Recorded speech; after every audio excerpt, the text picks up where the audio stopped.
rabbil alamin. Nahmaduhu wa nasta'inuhu wa nastaghfiruh. Allahumma salli wa sallim wa barik ala sayyidina Muhammadin, amma ba'du. Para jemaah Bapak Ibu yang dirahmati Allah, alhamdulillah kita bersyukur siang hari ini kita diberi nikmat oleh Allah sehingga bisa berkumpul bersilaturahmi, sekaligus juga bisa menunaikan salah satu kewajiban kita, yaitu sholat zuhur secara berjamaah. Kemudian kita lanjutkan dengan ta'lim.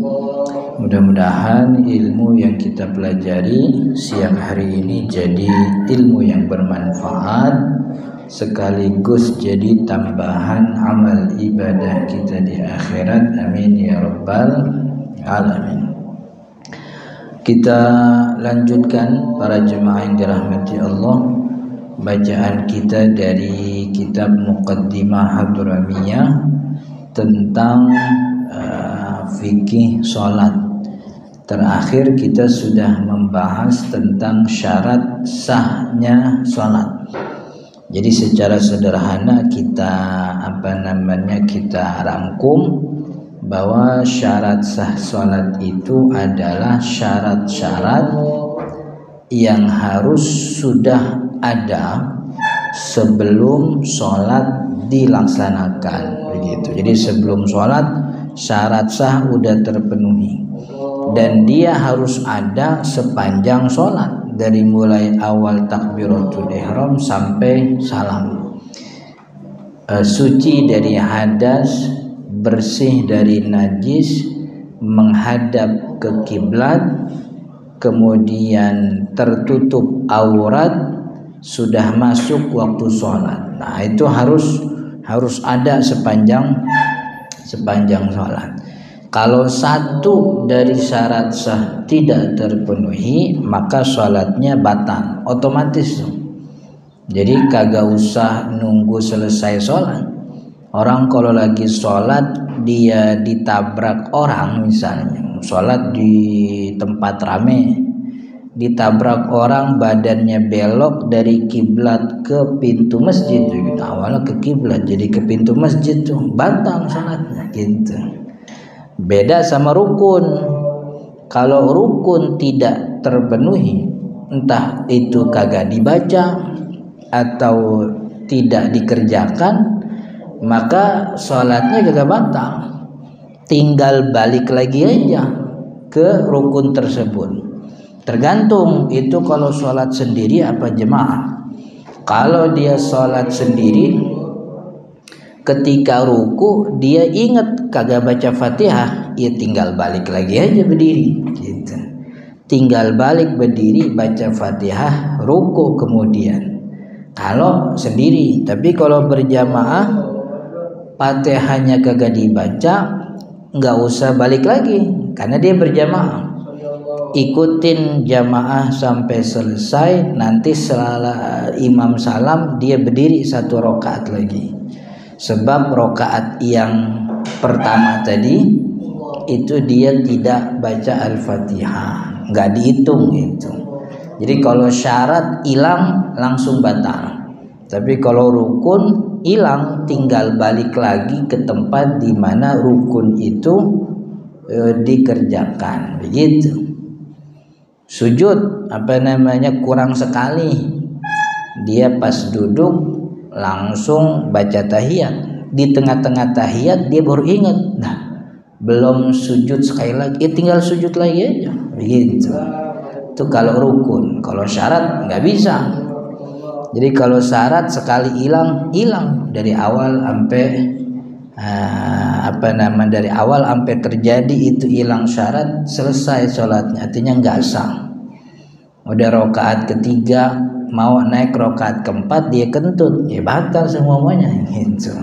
Nggak bisa dia ngelengkapin cuman serakaat doang, ntar wudu lagi dah lengkapin 1 rakaat, nggak bisa. Karena syarat itu emang syaratnya dia harus ada sepanjang sholat. Nah, sekarang kita akan baca tentang makruhatis sholat. Makruhatus sholat. kemakruhan sholat. Kalau dalam bahasa fikih itu makruh itu sesuatu yang dikerjain kagak berdosa, tapi kalau dia tinggalin ada pahalanya gitu. Artinya kalaupun orang melakukan ini di dalam sholat, sholatnya sah. Dosa apa kagak? Kagak, namanya juga makruh begitu. Cuman kalau kata ulama tasawuf, makruh itu artinya dibenci. Makruh itu dalam bahasa Arab bentuk maf'ul. Maf'ul itu objek dari kata kerja kariha yakrohu, artinya benci, kagak demen. Orang kampung nyebutnya gedek begitu. Gedek tuh benci itu. Nah, kalau makruh berarti ini pekerjaan-pekerjaan yang digedekin gitu. Siapa yang gedekin? Syariat Allah dan Rasulnya Shallallahu Alaihi Wasallam. Maka kalau kini kata orang-orang sufi begitu ya, karena orang sufi kan mempertimbangkan segala larangan, baik larangan haram atau makruh bukan dipertimbangkan, maksudnya ditinggalkan. Sebagaimana mereka itu memperlakukan sunnah seperti kewajiban, kalau bisa dikerjain kerjain begitu. Jadi kata ulama-ulama tasawuf tuh makruh itu adalah hukumnya digedekin begitu, dibenci sama Nabi Muhammad sallallahu alaihi wasallam. Dan muslim kagak boleh ngerjain pekerjaan yang digedekin sama Nabi gitu. Karena kalau digedekin sama orang sih kita bisa menghindar. Orangnya di mana kita bisa menghindar di mana gitu. Toh kita kan juga tidak bergantung sama dia. Ya kita duit punya sendiri kan ya. Istri juga punya sendiri, kagak bareng kan begitu. Jadi dia gedek mah terserah dia kan gitu. Tapi kalau Nabi Muhammad yang gedek sama kita, bingung kita entar. Soalnya satu-satunya syafaat yang nyelamatin kita di akhirat itu ya syafaatnya Nabi Muhammad sallallahu alaihi wasallam. Kalau Nabi Muhammadnya gedek sama kita, nah susah kita. Ya kan, ya jangankan di akhirat, di dunia aja kalau digedekin mertua kita rada bingung gitu. Kalau tinggal bareng mertua gitu, digedekin sama mertua gitu. Kita tanya dia kagak jawab, kita ngomong dia kagak tanggepin begitu. Ditanya kagak jawab nih mertua maunya apa, kan rada bingung juga kita gitu. Makan jadi kagak enak depan mertua, akhirnya belanja mulu di warteg begitu. Kan ya gara-gara kagak didemenin sama mertua, nggak enak itu, apalagi di akhirat.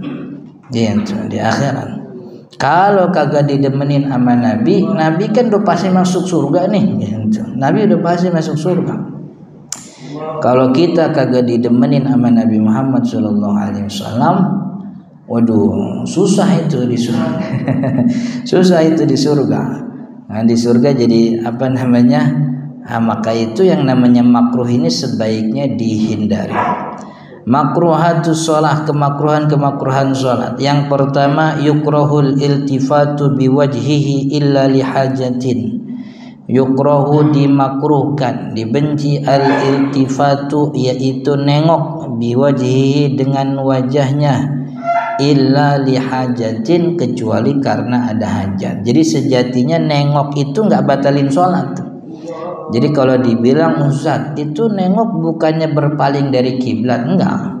Yang berpaling dari kiblat tuh kalau dadanya belok dari arah kiblat. Kalau nengok begitu tuh enggak ada dikatakan berpaling dari kiblat. Sholatnya sah-sah gitu. Cuman malaikat gede banget itu ngeliatnya. Lagi sholat menengok telinga gitu. Itu enggak boleh. Walaupun tidak membatalkan tapi dimakruhkan begitu, dimakruhkan.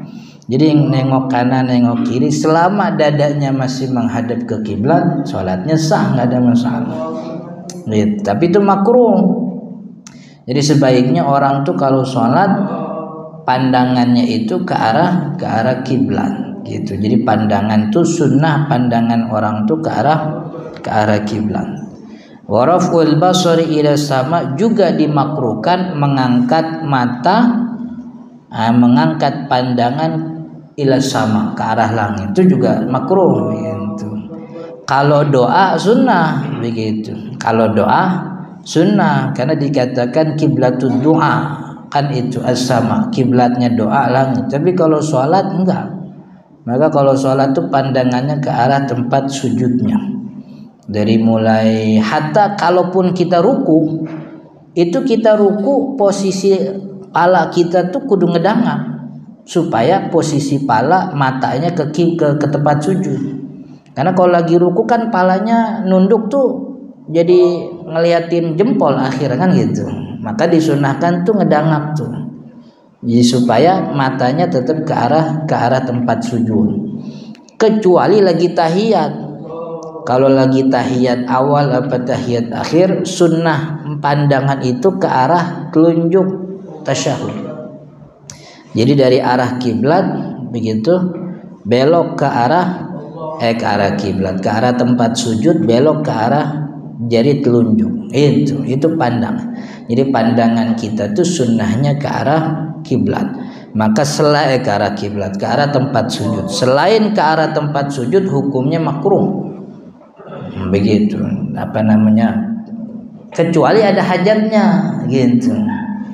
Ada hajatnya, dia lagi sholat, kebetulan di sampingnya anaknya masih bocah nih 2 tahun begitu. Tadinya sih pas takbiratul ihram anaknya tidur gitu. Rupanya pas sudah baca Fatihah anaknya bangun. Ini kan kudu ditengok nih gitu. Takutnya kalau kagak ditengok dia buka pintu ke jalanan kan begitu. Bahaya kan ya. Ini boleh ada hajatnya menyelamatkan nyawa orang. Tapi kalau tidak ada hajatnya hukumnya makruh. Wa kaffu sya'rihi aw thawbihi, juga dimakruhkan kaf. Apa kaf itu? Kaffu sya'rihi aw thawbihi, yaitu kaf itu kalau di sini artinya menggulung gitu. Menggulung rambutnya, ngikat maksudnya begitu. Aw thawbihi atau bajunya. Jadi tangan panjang, celana panjang juga itu sama. Jadi bagusnya biarin aja dipanjangin begitu, nggak usah dinaikin gitu. Justru kadang orang kebalik tuh, lagi tidak sholat celananya dijulurin, tapi pas lagi sholat celananya dilipat. Terbalik justru, kudunya lagi di jalan tuh biasanya dilipat begitu. Entar pas lagi sholat dijulurin begitu. Di jalanan dilipat supaya tidak terkena najis, walaupun sejatinya najis jalanan itu dimaafin gitu. Karena kan kita ngelihat jalanan mah bersih-bersih aja kan ya, kecuali kalau dia kerjanya di septic tank, ini nggak boleh gitu. Itu kudu ganti baju. Ini kan kita jalanan umum nih, dimaafin sebenarnya. Cuman lebih baik kalau digulung gitu. Tapi ketika masuk masjid dilurusin, dilepas. Kebalik itu kebanyakan orang. Justru yang benar itu, yang sunnah itu di luar digulung, di dalam masjid sholat dilurusin gitu. Emang sunnahnya begitu. Jadi tidak melipat. Tangan panjang juga sama. Kalau dilipat boleh apa enggak? Boleh, enggak apa-apa. Cuman dimakruhkan. Bukan keharaman, tapi dimakruhkan. Karena ada larangan begitu. Kenapa ada larangannya Ustaz? Ya Allah dan Rasulnya maha tahu tentang larangan tersebut, ada hikmahnya. Tapi karena larangannya bukan pada poin utama di dalam sholat, artinya ini larangannya tidak merusak gerakan, tidak merusak bacaan, maka larangannya ini masuk dalam kategori kemakruhan. Wawat uyadihi ala famihi bila hajatin, juga menaruh tangannya di atas mulutnya bila hajat gini. Jadi lagi berdiri tangannya sini begitu, atau lagi ruku atau lagi apapun, jadi dimakruhkan itu. Mungkin kalau sekarang tuh masker gitu ya gitu. Jadi sebenarnya bukan naruh tangan ke mulut, sebenarnya menutup sebagian muka. Jadi muka ini sunnahnya terbuka, baik laki atau perempuan kan ya. Bahkan perempuan yang pakai cadar pun dimakruhkan selama tidak terjadi fitnah. Tapi kalau sholatnya di ruang terbuka, ya cadarnya dipakai gitu. Tapi kalau di ruang yang tertutup, hatta orang yang bercadar dibuka. Jadi tidak baik menutup sebahagian muka di dalam sholat, pakai masker begitu, ya kan? Ya kalau dulu kan ada hajatnya ya, corona begitu ya. Ya walaupun rada ini juga itu, sebenarnya dia nutup virus dari orang lain, cuman dia kena virus sendiri itu. Mulutnya kan rada bau juga, mana belum sikat gigi. Soalnya kebiasaan sikat gigi ini bukan kebiasaan orang kita nih, mohon maaf ini. Kita mah dari dulu ngaji kalau mau sholat siwak, bangun tidur siwak, mau tidur siwak, habis makan siwak kan ya. Kalau yang kayak gitu tuh insya Allah aman, maskernya nggak ada masalah. Tapi kalau orang yang kagak punya kebiasaan sikat gigi itu masker tuh malah jadi penyakit itu, kan ya, malah jadi penyakit itu. Jadi itu maksudnya, jadi bukan cuman menaruh tangan tapi menutup sebahagian muka, karena sunnahnya nih muka nih tempat tumbuh rambut sampai dagu, kuping ketemu kuping nih sunnahnya terbuka, laki perempuan sunnahnya terbuka. Kalau tertutup Ustaz, ditutup makruh hukumnya kalau tanpa sebab gitu ya. Kalau ada sebabnya, ada hajatnya boleh gitu. Seperti menutup mulut ketika nguap, nggak lagi sholat dia nguap, ditutup, itu ada hajatnya. Wa mashu gubari jabhatihi wa taswiyatul hasa fi makani sujudih, juga dimakruhkan mashu gubari jabhah, jidatnya itu pas lagi sujud nih kena gubar, debu-debu. Ini walaupun ada debu di jidat nggak bagus kalau diusap, biarin aja selama tidak menyakiti wajah ya, kecuali yang yang tempat sujud beling begitu ya, diusap gitu, diberesin dulu belingnya baru dia sujud. Tapi kalau gubar debu biasa juga pasir-pasir kecil yang tidak melukai, biarin aja, karena itu nanti akan jadi saksi kita nanti di hari kiamat. Itu gubar-gubar tuh jadi saksi.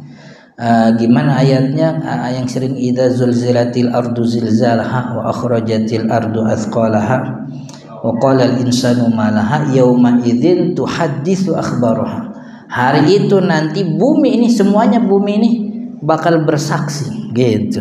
Fulan bin fulan ini sholat di sini, fulan bin fulan sedekah di sini, fulan bin fulan, dan seterusnya. Termasuk gubar-gubar tuh, debu-debu kecil tuh bersaksi.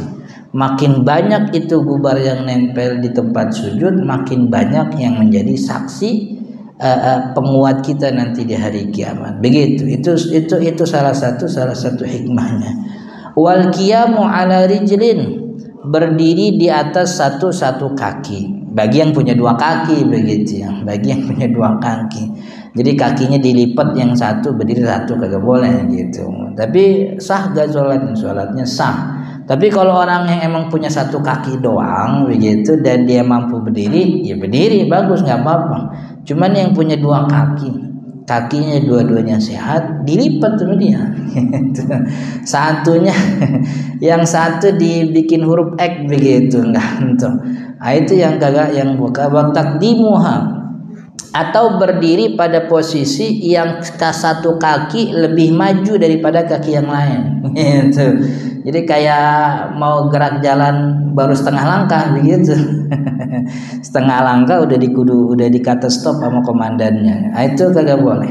Walasquha bil ukhra, atau melipatnya dengan kaki yang lainnya. Itu tidak dianjurkan. Sah salatnya, tapi tidak disunahkan. Ini hukumnya makruh.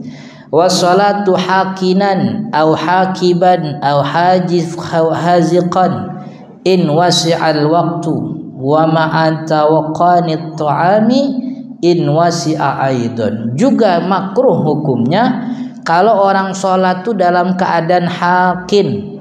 Hakin itu kebelet pipis gitu. Jadi mau pipis nih, antar aja dah, mau sholat dulu begitu. Jadi lagi sholat nahan pipis begitu. Itu malaikat juga nulis sambil ngerengket juga tuh gitu. Jadi ngerasain apa yang dirasain begitu. Itu makruh hukumnya. Gitu.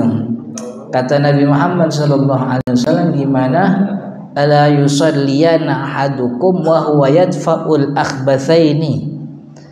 Tidaklah baik di antara kalian sholat dalam keadaan yadfa'ul akhbatsain, menahan dua kotoran. Hakin kotoran pipis, kencing, hakib itu kotoran belakang. Jadi nggak boleh sholat dalam keadaan kebelet gitu. Nahan itu nggak boleh.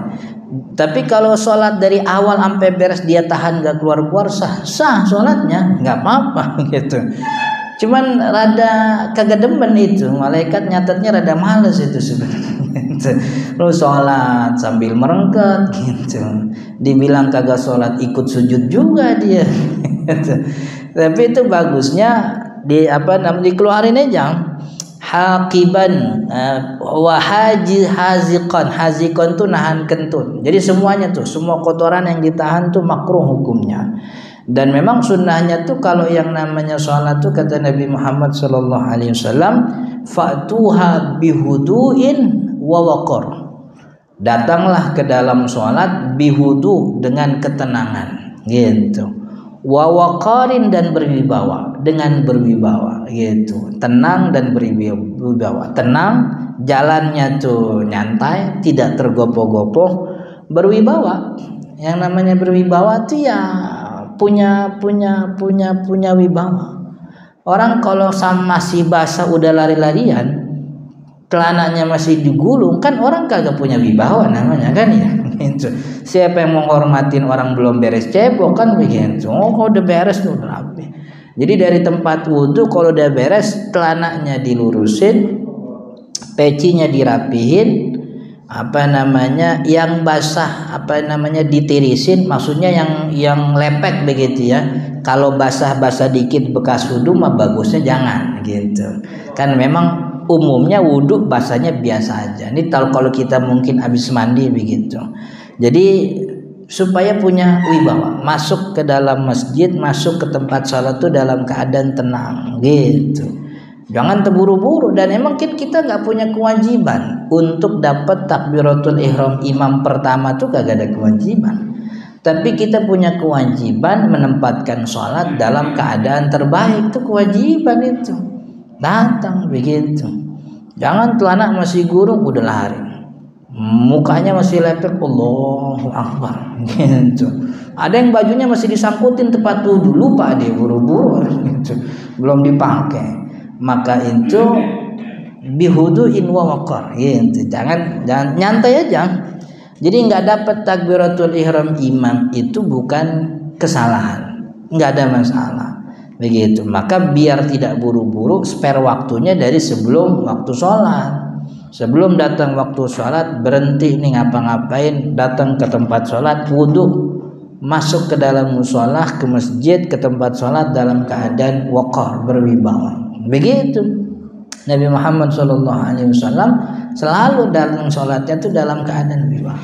Dan Nabi Muhammad emang modelnya nggak kayak kita kan gitu. Artinya dulu kan Nabawi kagak ada tempat wudhu. Para sahabat dulu wudhunya di rumah masing-masing. Nyampe tempat sholat tuh udah cakep lah begitu, udah cakep. Nabi Muhammad SAW kalau masuk iqomah langsung gitu. Jadi qobliyahnya di dalam rumah begitu. Jadi in wasi'al waktu, kalau memang waktunya masih panjang. Artinya kalau dalam keadaan waktunya mepet, tahan kencing gak apa-apa dah begitu.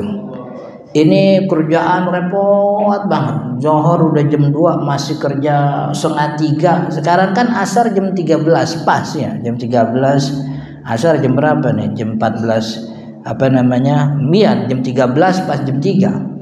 Baru beres kerja jam 2:14:55 begitu. Udah buru-buru dah. Mau kencing nih. Ini kalau kencing dulu kelamaan begitu. Ini waktu sholat habis ini. Ya udah asal wudhu beres, sholat takbiratul ihram nggak apa-apa. Karena kalau lagi waktunya mepet, kemakruhannya hilang. Tapi makruh itu dikenakan kalau waktunya masih panjang, sholatnya lagi kebelet. Nah itu makruh. Tapi kalau waktunya mepet nggak apa-apa, hilang kemakruhannya untuk bisa dapat sholat di waktunya, gitu.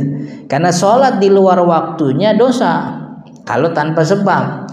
Tapi sholat dalam keadaan kebelet kagak dosa walaupun makruh. Mending pilih mana nih, makruh yang dikerjain apa dosa yang didapat, kan gitu. Maka kata ulama udah makruh aja nggak apa-apa dah daripada dosa, kan begitu. Makanya kalau waktunya udah mepet nggak apa-apa dalam keadaan hakin, nahan buang air. Wa ma'at tawaqqanit ta'ami, dan juga tidak boleh dalam keadaan tawaqqanit ta'am. Tawaqqan ta'am tuh lapar banget begitu. Jadi orang kalau lagi sholat nahan lapar tuh juga gak boleh gitu. Karena nanti kurang khusyuk begitu sholatnya gitu. Itu Al-Fatihah yang dipikirin tuh rendang begitu. Itu kurang bagus gitu. Jadi makan, bahkan ada hadisnya gimana kata Nabi Muhammad, idza dakhalal asya wal isya faqaddimul asya. Kalau datang waktu asya, makan. Asya itu bahasa Arab artinya jadwal makan malam. Idza dakhalal asya wal isya, berbarengan dengan waktu isya, datang asya makan malam, isya salat isya, faqaddimul asya, maka dahulukanlah makan malam, begitu. Maka ada pandangan ulama yang bilang ini wajib nih, kata Imam Malik tuh, kalau udah ada makanan datang waktu sholat maka wajib makan dulu. Artinya kalau dia datang ke sholat sah sholatnya, tapi dia berdosa sebab mengabaikan perintah Nabi Muhammad SAW gitu. Tapi kata ulama Syafi'i enggak dosa, cuman memang bagusnya makan dulu, sebab larangan larangan terhadap sholat dulu daripada makan, itu larangannya berkaitan dengan kekhusyuan, dan khusyuk itu bukan syarat. Artinya walaupun dia nahan lapar sholatnya tetap sah, cuman memang bagusnya makan dulu. Dan emang enakan makan dulu emang gitu, karena makan mikirin sholat itu lebih bagus daripada sholat mikirin makan, kan begitu. Kalau kita sholat dulu makan belum, akhirnya sholat kepikiran makan gitu. Tapi kalau makan dulu belum sholat begitu, ini yang benar gitu, yang benar dia makan sambil mikirin sholat, gue belum sholat nih, kan begitu. Ya walaupun ada juga yang makan total kan ya, optimal dia makan, gak pikiran apa-apa gitu. Utang juga gak kepikir kalau dia lagi makan tuh gitu. Jadi ini sunnahnya begitu. Maka mendahulukan sholat dalam keadaan, makanya disebutnya tawakkon. Tawakkon tuh lapar banget begitu. Itu lapar banget itu hukumnya makruh. In wasa'a aidon, kalau waktunya masih panjang. Lapar dia, waktu sholatnya pendek, tinggal 5 menit. Nih gue kalau makan dulu kagak dapet sholat, ya udah gue sholat dulu dah gitu, biarin makruh, yang penting sholatnya sah. Daripada makan dulu kagak sholat kan dosa kan gitu.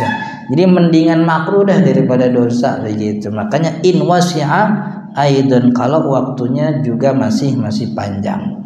Wa ayyabsuqa fi ghairil masjidi an yaminihi aw kubalatahu, begitu.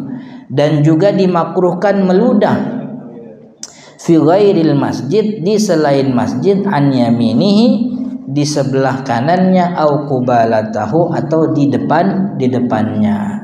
Wa yahrumu fil masjidi, dan haram hukumnya ini kalau ngeludah di dalam masjid gitu. Jadi Nabi Muhammad SAW memang pernah itu meludah ketika di dalam sholat. Itu dikatakan, bahkan ada perintahnya tuh.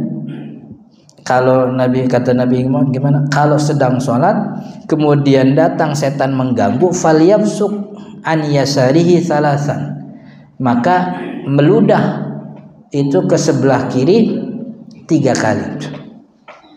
Tuh 3 kali meludah.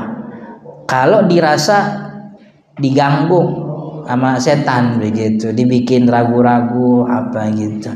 Cuman perlu diperhatikan dulu, Nabi Muhammad ngomong kayak begitu, emang tanahnya alasnya Masjid Nabawi kan tanah Iya, bukan karpet kayak kita begini, begitu, bukan marmer gitu.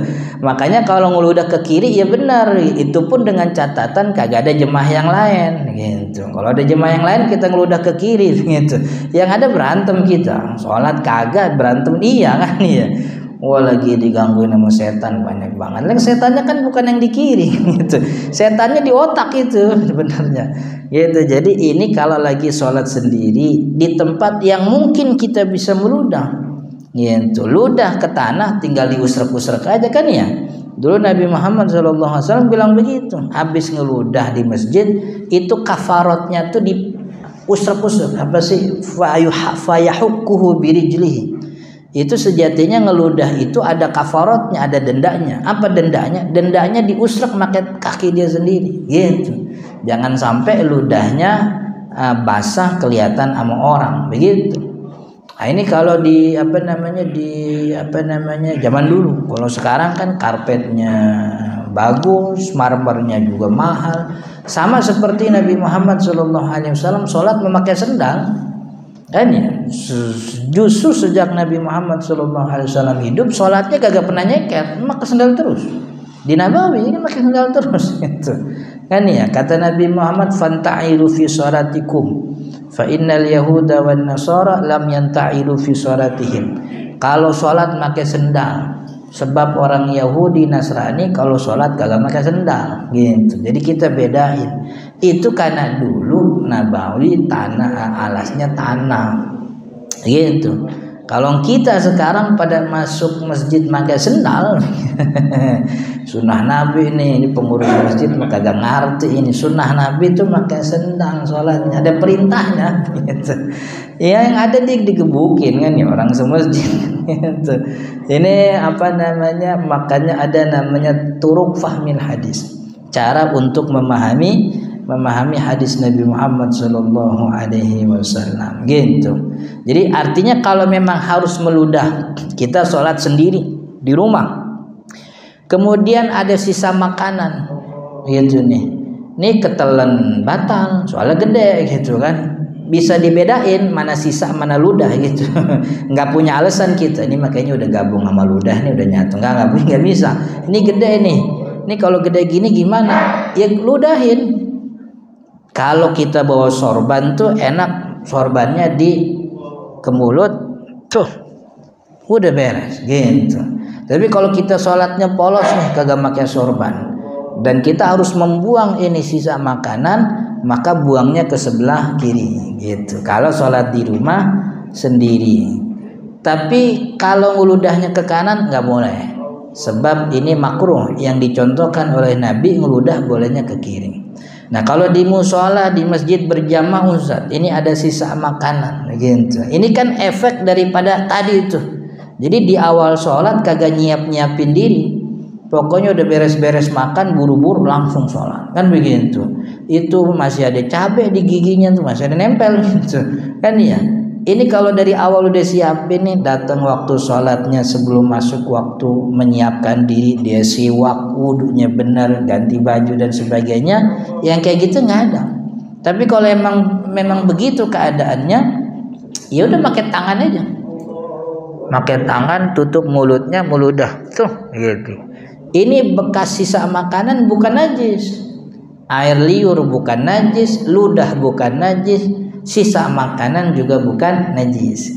Yang najis tuh makanan yang udah masuk tapi keluarnya lewat dubur. Nah, itu najis tuh. Namanya kan gitu.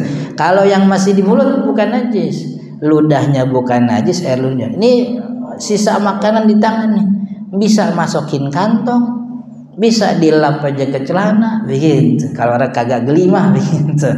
Cuman ya itu konsekuensinya. Jadi kalau emang mau ludah ke sebelah kiri kalau nggak ada orang gitu, tapi baiknya kita bawa sapu tangan apa sorban. Jadi tisu tuh kantongin begitu. Jadi di kantongnya tuh ada sisa makan, nggak apa-apa begitu. Daripada sholat sambil nelen sisa makanan kan ya nggak boleh kan, nggak usah. Mendingan dikeluarin begitu. Ini lebih lebih. Jadi tidak mengapa orang meludah di dalam sholat. Yang penting harus memperhatikan kondisinya. Apakah bisa dia ngeludah? Bisa, karena dia sholatnya di rumah. Lalu kalau ngeludah kemana? Ke sebelah kiri. Kalau sholatnya berjamaah, ditampung aja di tangan. Gitu. Kalau ludah maka gak usah dikeluarin, ditelan aja nggak apa-apa, kagak batalin sholat gitu. Ini kalau ada sisa makanannya. Wa yukrahu ayyadhu ayadahu ala khasiratihi wa ayyakhfidhu ra'sahu fi rukuhi, juga dimakruhkan untuk menaruh tangannya di atas pusernya. Ini makruh. Jadi sunnahnya itu dari sekian banyak mazhab memang tidak ada yang menganjurkan tangan itu ditaruh di atas puser. Tangan itu kalau Syafi'i di atas puser, di bawah dada gitu. Hambali sama Hanafi di bawah puser tuh. Makanya kalau kita lihat Imam Masjidil Haram, kan Masjidil Haram tuh YouTube-nya sering broadcast sholat jamaah tuh. Coba lihat imamnya tuh. Itu imam Masjidil Haram tuh tangannya di bawah puser. Sebab memang begitu tuh Hambali itu. Hambali Hanafi itu di bawah puser gitu. Kalau Syafi'i di atas puser, di bawah dada. Gitu. Kalau Imam Malik dilurusin.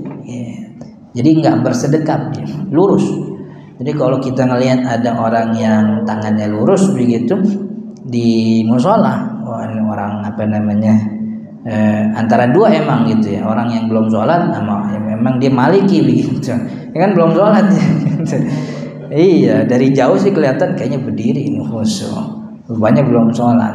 Jadi Imam Malik, kalau di atas dada ini bukan dari 4 mazhab itu, di atas dada tuh pandangan Syekh Nasiruddin Al-Albani gitu. Termasuk ada namanya Imam As-Sun'ani. Imam As-Sun'ani punya kitab namanya Subulus Salam. Di dalam kitab Subulus Salam dia bilang yang baik katanya, yang baik yang lebih banyak didukung oleh teks syariah itu menaruh tangan di atas dada gitu. Itu kata Imam As-Sun'ani namanya. Tapi ini pandangan yang keluar dari 4 mazhab. Kalau 4 mazhab tadi, Syafi'i di atas pusar, di bawah dada, Hanafi di bawah pusar, Maliki dilurusin begitu. Nah, tidak disunahkan, makruh kalau di atas pusar gitu, makruh. Wa ayakhfidhu ra'sahu fi ruku'ih, tidak juga dianjurkan untuk menundukkan kepalanya ketika ruku. Tadi udah disinggung tuh. Pokoknya sepanjang sholat pandangan itu ke arah sujud, tempat sujud gitu. Kecuali ketika tahiyat pandangannya ke arah telunjuk. Maka ketika ruku itu kalau ngikutin posisi ruku, pala itu nunduknya ngelihatnya jempol. Gitu. Itu tidak ada yang mensunahkan tuh kalau ruku ngelihat jempol gitu. Jadi sunnahnya ruku tetap agak ngedangak dikit supaya pandangannya tetap ke kiblat begitu.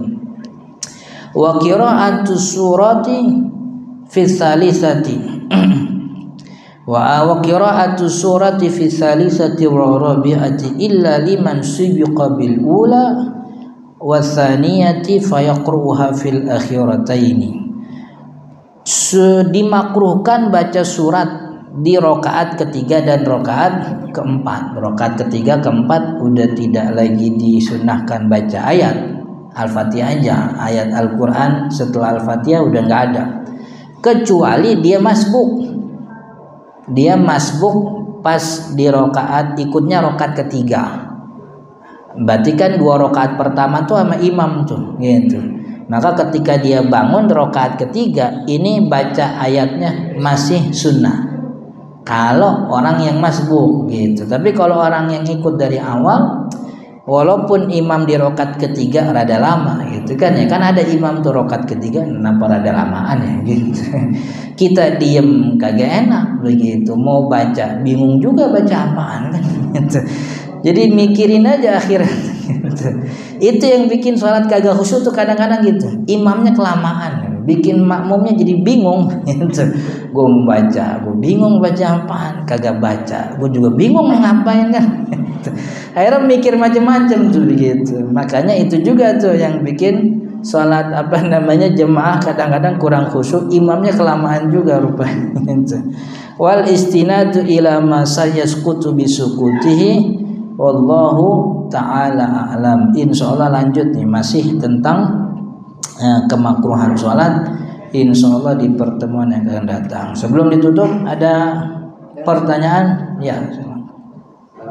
Kalau kita dalam perjalanan atau di balik gunung gitu, terus dalam kondisi mendung, kita mau waktu, kira-kira udah ada waktu sholat, umumnya sudah asar, terus kita mau ke kiblat tapi kita nggak tahu kiblatnya.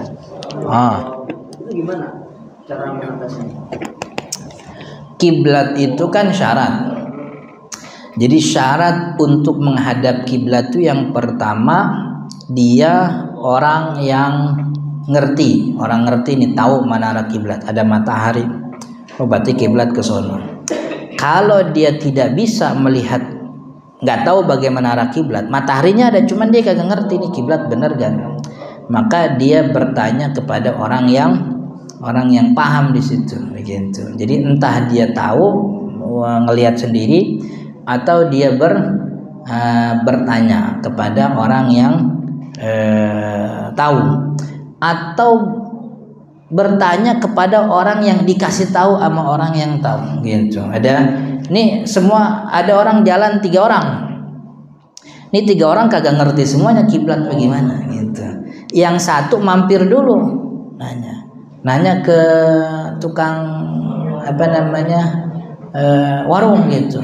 Mas, kiblat kemana ya gitu. Oh kiblat ke sono.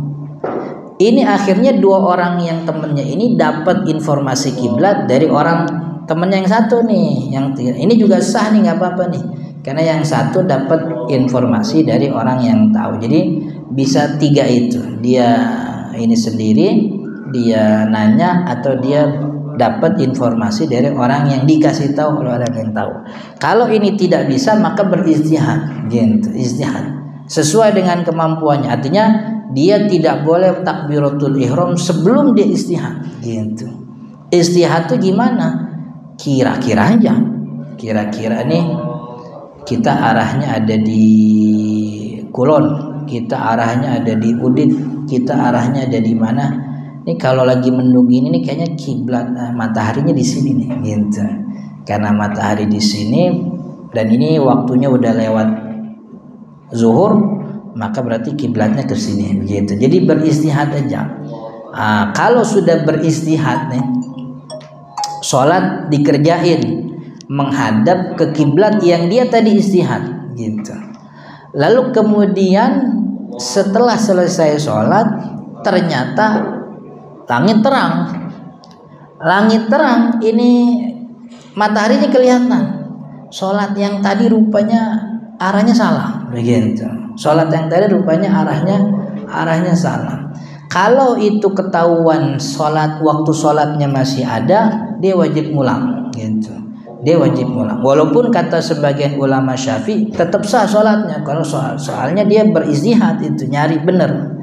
Tapi mu'tamadnya Asy-Syafi'i bilangnya kalau waktu sholatnya masih ada, dia istihadnya untuk waktu asar gitu. Matahari terang, sholatnya dari jam 4 tuh udah istihad, 4:30 dia sholat, jam 5:30 ketahuan rupanya salah, masih waktunya wajib ngulang gitu. Tapi kalau waktu sholat udah selesai kemudian baru ketahuan kiblatnya ternyata salah, nggak ada masalah selama tadi sholatnya dengan istihad. Tapi kalau sholatnya nggak pakai istihad begitu, kayaknya sini nih, kayaknya begitu, kayaknya masih itu kan nggak ada istihadnya tuh, nggak ada usaha buka kompas, nggak ada usaha nyari ini begitu ya. Walaupun waktu sholat udah lewat ketahuan dia salah, wajib ngulang gitu. Jadi wajib beristihad. Kalau beristihad waktunya udah lewat ternyata salah, tidak perlu ngulang begitu. Oke? Ada lagi? Sudah ya. Insya Allah kita lanjut di pertemuan akan datang. Subhanakallahumma wa bihamdika asyhadu an la ilaha illa anta astaghfiruka wa atubu ilaik. Assalamualaikum warahmatullahi wabarakatuh.